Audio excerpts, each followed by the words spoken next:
v. Chapman, a case that sheds light on a blatant discriminatory practice enforced by prosecutors who purposely exclude black folks from criminal juries. Although the tactic was outlawed by the Supreme Court ruling in 1986, it is still widely practiced across the country, and black jurors continue to be excluded due to marital status, the way they dress, their last name, and other ridiculous reasons. In 2010, the Equal Justice Initiative focused on 8 southern states and uncovered some startling stats. An analysis in Cato Parish, Louisiana, showed that from 2003 to 2012, nearly half of black jurors were struck, as 3 times as often as any other race. Research in North Carolina uncovered that from 1990 to 2010, prosecutors excluded black jurors over twice as often as other races. In Houston County, Alabama, from 2005 to 2009, prosecutors removed 80% of all blacks who qualified for jury duty. In fact, it was so blatant that they actually got their hands on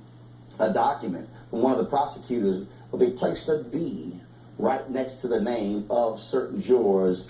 I wonder what that B stood for. On our panel, Adam Jackson, Jameer Burley, David Swirling. And see, this is what cracks me up when I hear people who say, oh no, there's no bias in our criminal justice system. When you have a county striking 80% of the black folks from a jury, now there's a black judge in Kentucky who's catching hell because an all-white jury was seated. He threw the whole jury out, saying there's no diversity on this jury. And now they're giving him hell for it.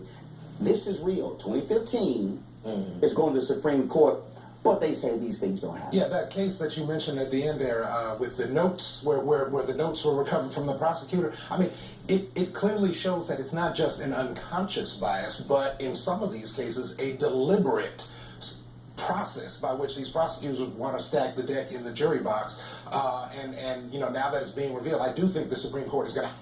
Well, let me not get ahead of myself. I'll be curious to see if they don't rule that this is a discriminatory practice, what rationale they will use. Well, I will say, let's not jump to conclusions. B could stand for Bay, but we could be confused on that matter. But what I will say is that there's no such thing as... Really? What I will say is that... Jameer, really? Jameer, you actually... You never know. Jameer, how long did you work on that one? About 2 minutes. I had 2 minutes to like let it sit for me. No, but let me... A little bit more time. Go ahead. It's that music of today. It's the music of today. What I was going to say is that there's no such thing as a jury of your peers. It's a jury of selected white peers that the prosecution decides on, and a lot of times is not representative of your actual community. And so I think we need to get back to making sure that the juries reflect the communities you come from if they're going to be deciding on your fate. I don't know why we're using words like bias. I mean, structural racism and white supremacy is probably the most accurate way to describe that dynamic, because if you look at the way the criminal justice system works, that's just how it operates. And so to me, being surprised that racism is operating how it's supposed to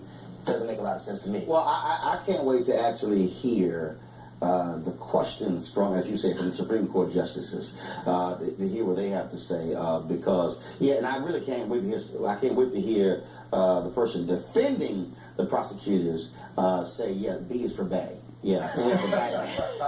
All right.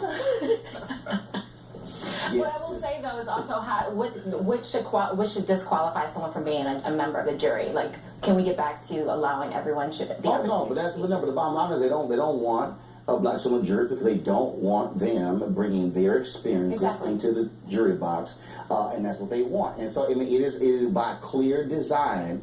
And again, this goes to for all these folks. Oh no, there's no racism, there's no bias. Bernie Goldberg and Bill O'Reilly and all y'all crazy people out there.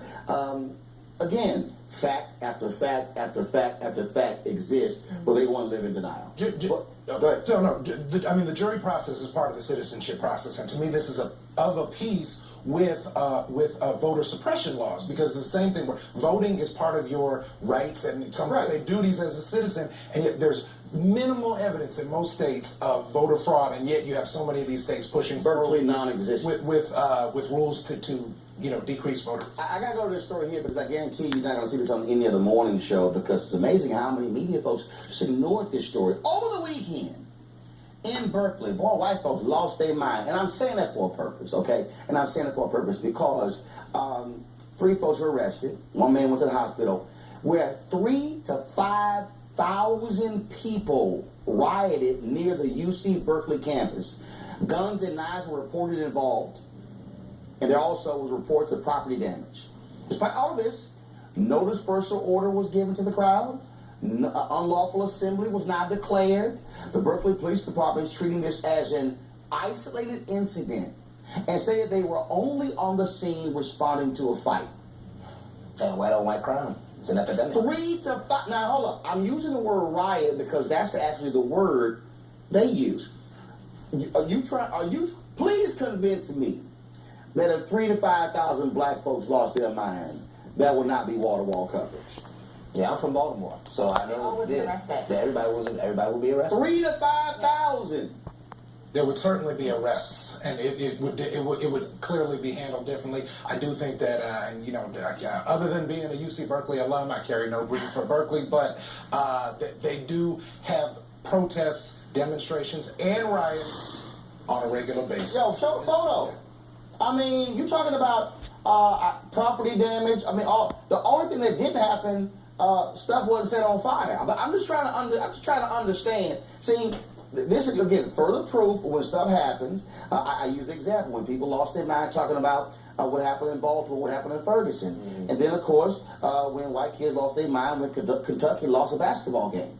I can show you cars being set on fire when San Francisco, the Giants, won the World Series. Man, these folks destroyed a city bus. I'll never forget the photo of them literally taking a pole and throwing it through the window. But that's just them just getting excited. But you're also not going to have police officers arresting Berkeley students in all reality because their parents probably have money and their parents also probably know how to call up someone to get a favor. So I think it's all about who is the individual potentially being arrested. Surely tonight, Bill O'Reilly is going to question whether or not those. Surely tonight, Bill O'Reilly is going to question where are their fathers and their mothers? How did they raise them in terms of out there acting a fool? Surely he is going to say this is a breakdown in the family of these 3,000 to 5,000 rioting there at Berkeley. You might want to write his talking points. Yeah, every situation and every police department is different. But to me, it fundamentally comes back to police. We have a problem right now where in many situations that we see, police are either over lenient or too brutal in certain situations. Police should be professionals. Don't be over lenient. Over lenient? No. You're leaving out a critical. I'm sorry. You're leaving out a critical fact. You have cops who are over lenient when they don't look like us. I mean, I'm sorry. You can't.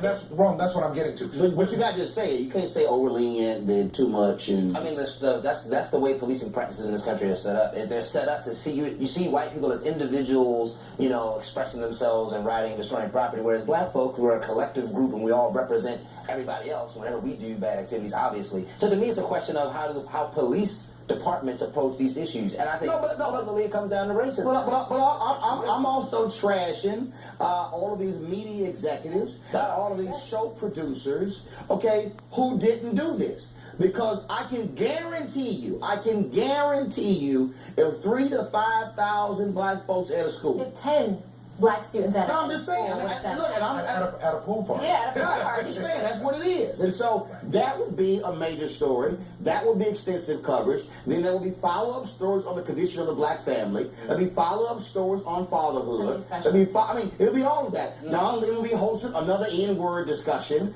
Same thing. Well, they got nothing to do with the actual story. But again, you will see all that sort of nonsense happening. And again, so you talk about not only that this police bias in terms of how they respond, this also goes to show you how media goes, that's just some kids blowing off steam. But to your point, I think that this also shows the saturation of corporate media in this country and how come it controls the consciousness of most of the people who watch the news. No, actually what it shows is that there are very few people who look like this panel who are actually executives. Not saturation of corporate media.